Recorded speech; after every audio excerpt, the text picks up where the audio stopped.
Hey everyone, welcome to the Dill Pickle Movie Network. I am Dylan Randazzo, and welcome to my animation of 2022 catch-up review, whatever you want to call it. I'm just going to be reviewing 3 animated films and 1 animated slash stop motion slash live action hybrid film. 4 movies that I've wanted to talk about on this channel, haven't had the time to do so. Today is a catch-up video for one of my favorite mediums. I don't like to call it a genre animation because there are so many genres within animation itself. Even in this crop of films, we have drama, we have comedy, we even have some sci-fi. So I don't want to say animation is a genre, but it is one of my favorite mediums, and I did want to talk about 4 of those movies.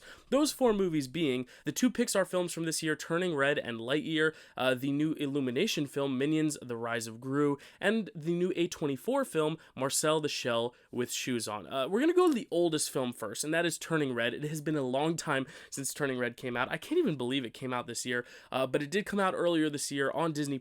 I was lucky enough to see it in a theater, and one of the things I'm most disappointed by is the fact that this did go to Disney+, especially seeing the other film that it will be directly compared to, Lightyear, also from Pixar. It's just a shame that Lightyear is underperforming at the box office, and something like Turning Red never even got a chance to see a box office or a big screen. I know money doesn't matter in the grand scheme of things, but when we look at films and what studios should be funding, I'm all for funding original work, inspired work, not necessarily trying to squeeze out every little bit of a franchise they can. And I really like how Turning Red feels original, it feels fresh, it feels vibrant, not just in its visuals and its aesthetic and its animation style, but of course in the story, in the way it's conveying the story and the type of story being told. This is a story that can be universal if you look at it in a more broad lens, but it is also very specific to a very specific culture, a very specific place, and a very specific time. But that's what I love about a lot of Pixar's movies, is that they're able to span from very general themes, but also finding the more specific ways of life that it's talking about.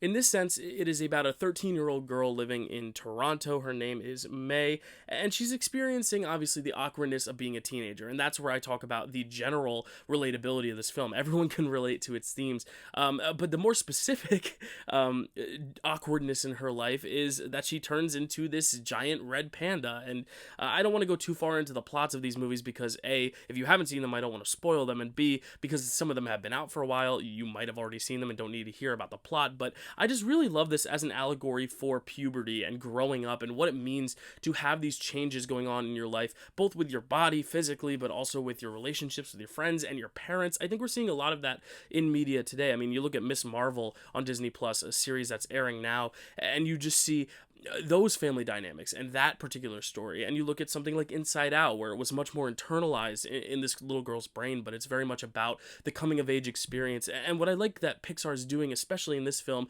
is making a film that if you're very, very young and you're not really necessarily grasping all the ideas of puberty and stuff, you can enjoy it on a very surface level. You can enjoy the fun comedy, you can enjoy the playfulness. This giant red panda, this could be a really big merchandise play for Disney. I hope they really play it into the merchandise, because this giant red panda is so fluffy and cute and adorable. I would buy 6 of them if I had children. I might just buy them for myself, I don't know. But you can look at it at a surface level of the comedy and the action and all that stuff, but if you dig deeper, you can really resonate with your own personal experiences. You can find those similarities, especially with this character of May and with the parent characters, because I think another thing Pixar does well is being able to not just appeal to children, but all general broader audiences, including parents. You know, Pixar is an interesting studio. It's not just for the kids, it's for the parents too, and we've seen that with stuff like Finding Nemo, where it is about a dad and his struggle to let his son go and give him his freedom. And I feel like this is very much that type of movie. You know, you get a lot of different perspectives going on at the same time. I really enjoyed this one. I think it was a lot of fun. It was so colorful, so fun for the eyes. This is an animation video, so I want to talk about the animation. It's just so beautiful, and I really go back to the thought of, wow, I wish this was in a theater. I wish more people could see it in a theater. I was lucky enough to, and I wish more people could. Obviously, if you don't have the means to, if you feel safer, if it's more within your budget to watch it at home, great. I'm glad people can see it, but for one movie to get such a big screen treatment and then fail at the box office, and this one to not even get the chance to leave its mark and cultural impact in the way that some other films have been able to do because of a theatrical experience. You look at Top Gun Maverick, that movie, because of the theatrical experience and because of the time it came out and where it came out and how it came out, it really has been just picking up so much steam. And I do wish this film had a little bit more of that treatment, but I really hope you seek it out if you haven't seen it. Now, turning over to the other Pixar film in this lineup, we have Lightyear. Based on the trailers, you might not know what Lightyear is. After every trailer was released, I was waiting to see more and more of what this actual story was about, and we kind of just got a general sense that this is about Buzz Lightyear, the character that Andy watched as a kid that made him want to buy the toy version of that character. We know it's Chris Evans, but we didn't really get a lot of the plot. We knew it was a space adventure. We knew there was a lot of space, a lot of planets, a lot of aliens, stuff like that. We knew Zurg was in it, but the plot wasn't made very clear. And what this movie is about, there is a mistake that is made that strands Buzz Lightyear and all these other space rangers on this planet, and they basically have to take the time to build the technology and use their resources to basically get them back home to Earth. But every time Buzz attempts to test this mission, he jumps forward in time by a significant amount. It's almost like the Interstellar thing of, you can be traveling to space in a week, but a week on this planet is equivalent to 6 years. And it's kind of that idea. It happens a few times to the point where Buzz, when he finally does succeed in his test, realizes that almost 100 years have passed, and now he's with some of the grandchildren and other descendants of some of the characters he knew back when he was on his Earth, in his reality. So it's really kind of like a little bit of a time jump, time travel story, but this is mostly just like a very generic space adventure, and honestly, I wanted a little more. I think for a Toy Story film, this isn't directly canonical to the Toy Story films, but if it has that notoriety, if it has that Lightyear name, you expect it to go literally to infinity and beyond. And I just didn't get that sense from this movie. It was very cute at times. It was very well animated. Again, Pixar does it better than anyone else. We know the animation is going to be terrific, but I just wanted more from the story. I wanted a little bit more of a story. I think it's a very simple story, but I think the first half hour had a lot of story going on, but then after that it kind of simmered, and it was more like, okay, this is the end mission and we need to get this, this, and this in order to succeed in that. And it just becomes this kind of like MacGuffin treasure hunt thing, which is not a bad thing, but I expected bigger. I expected something a little bit bolder. I don't think this movie is particularly bad, but I also don't think it's anything particularly exciting or innovative. Like, you're never gonna leave this movie with the same feels you do with like a Coco or an Up or Toy Story 3, where people were literally, grasping for the tissues at the bottom of the box. Like, this doesn't have those moments. It honestly kind of reminded me of the Cars franchise, where, it has its very cute moments. It's a little bit more kid-friendly. It's a very basic story, but it doesn't really go that extra mile, no pun intended, because cars and miles and roads and anyway. It reminded me of that in the sense that it wasn't anything terrible, but for Pixar, it just seems so underwhelming. And I think that's the thing, is Pixar has set such a high bar. And even stuff like Turning Red, where it might not be the most instantly iconic classic like some of these older films like The Incredibles and Finding Nemo were, but at least it has something really meaningful to say. You can shed a tear during it. Even something like Onward and Soul. These were movies that most people saw on their small screens, not on the big screen. And Lightyear is now a film that's getting that big screen treatment, and the visuals look really nice on the big screen. It does. And that second half, I think, dives even more into what they can do with the animation. But I think the story itself just doesn't seem to fit the shoes that so many other Pixar films before it have. And I'll admit I was a little disappointed. I was a little bored. But again, maybe looking at this in a different lens, when I can separate the fact that it is, its own thing and not try to compare it to other Pixar films, maybe it'll work better for me. But I was a little disappointed in this one. Now for a film that I expected to be very disappointed with, not even disappointed, but very irritated with, and I actually kind of found myself enjoying, was the Minions, The Rise of Gru. And for anyone who knows me personally knows the Minions are the bane of my existence. I do not like the Minions. I have never liked the Minions. I think the first Despicable Me movie is really a cute family story. The Minions almost ruin it, but they're not in enough of it for me to really, really hate them in that. But all the other movies since just seem to get more and more Minion heavy, more of that Minionese gibberish stuff. It drives me up a wall, especially when they pop up in other things like Jurassic World Dominion, when there were just Minions at the beginning of that movie for the intro. I mean, Universal is really milking the Minions. That sounded bad. Anyway, this movie, I was expecting to hate it.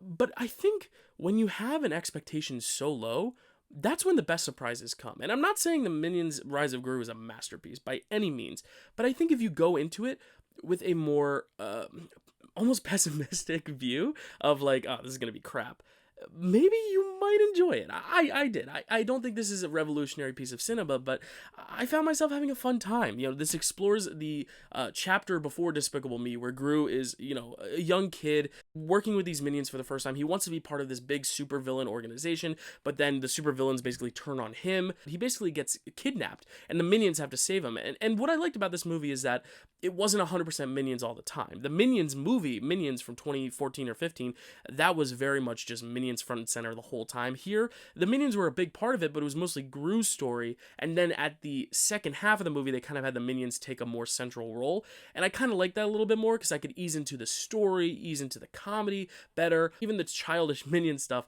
was a little bit more fun this time around. Again, I think it might have been the experience of just going into this being like, oh, this is going to be terrible. I went with a bunch of friends that I love very dearly, and I know that they really wanted to see it, and I said, you know what, fine, I'll go.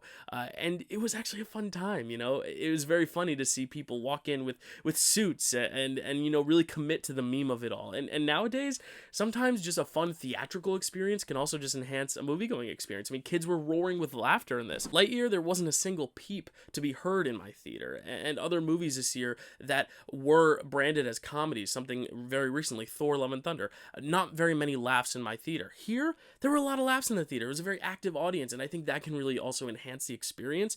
I'm not going to be putting this on my top 10 list, probably not even in my top 5 animated films of the year at the end of the year, but there's something about this that made it almost kind of fun.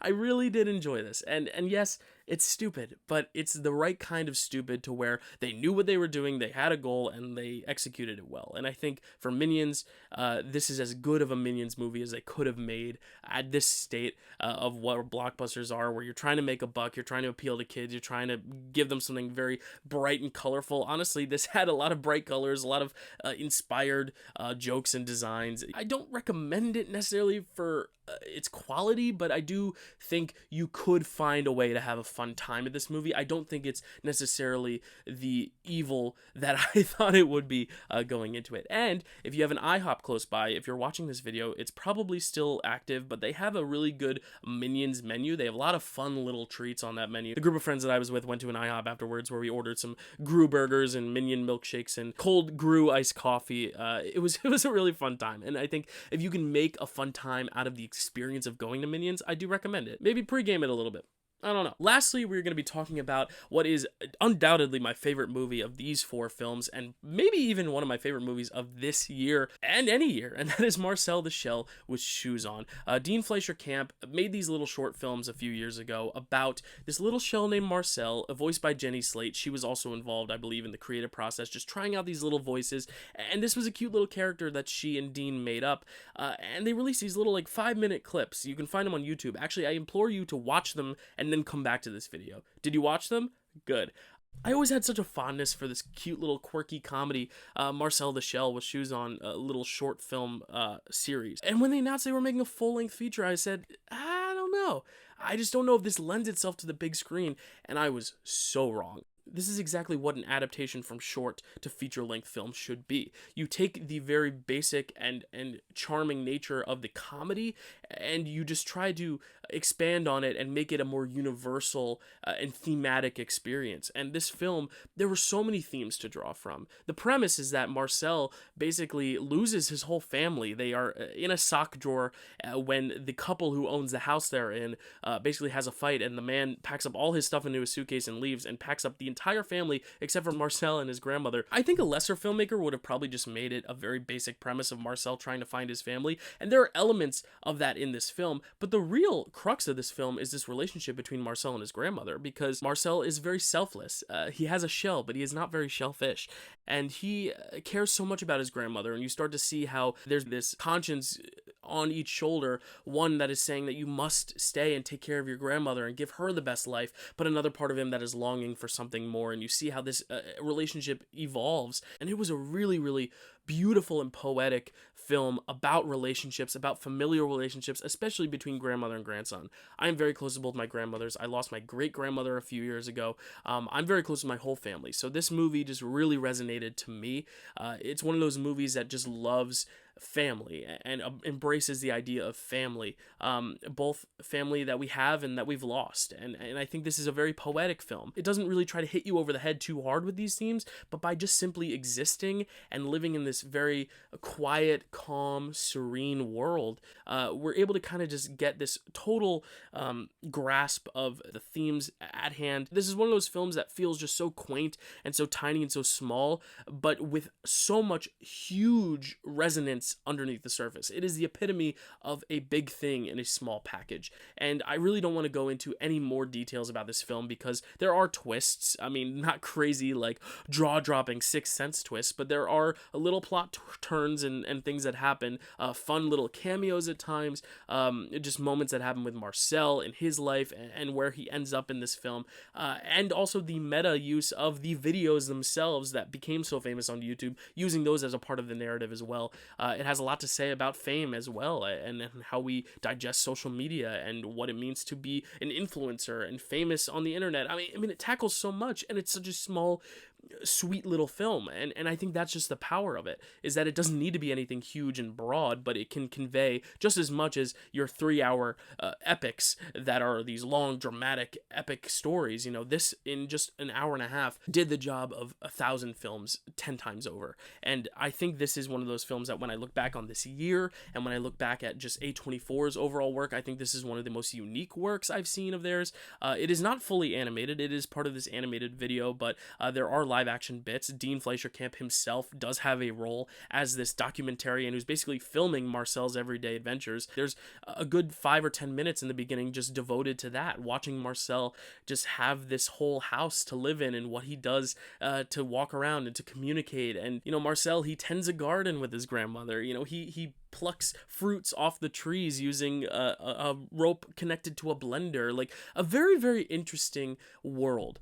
And I really do think everyone who sees this will maybe not love it the way I did, but at least find it super intriguing and very interesting and very different. And I think that's something A24 has always prided itself on, is finding unique works that feel so different from the mainstream works we see every day. And I think this film is very, very much unlike anything I've seen this year, and it is quite a delight and probably my favorite movie featuring animation so far this year. So those were my reviews for Turning Red, Lightyear, Minions, Rise of Gru, and Marcel the Shell with Shoes On. If you're interested in any of those films based on my recommendations, comment down below and let me know what you thought of them if you saw them, and if you're going to check them out because of this review. I know Marcel is in limited release, maybe going to expand in a wide release, but if you can see it, please do. These other movies are pretty readily available. Turning Red on Disney+, Lightyear, and Minions in theaters. So if you check those out, let me know down below what you thought, and of course, subscribe to the channel for more videos like this. Thank you guys so much for watching, and I'll see you next time.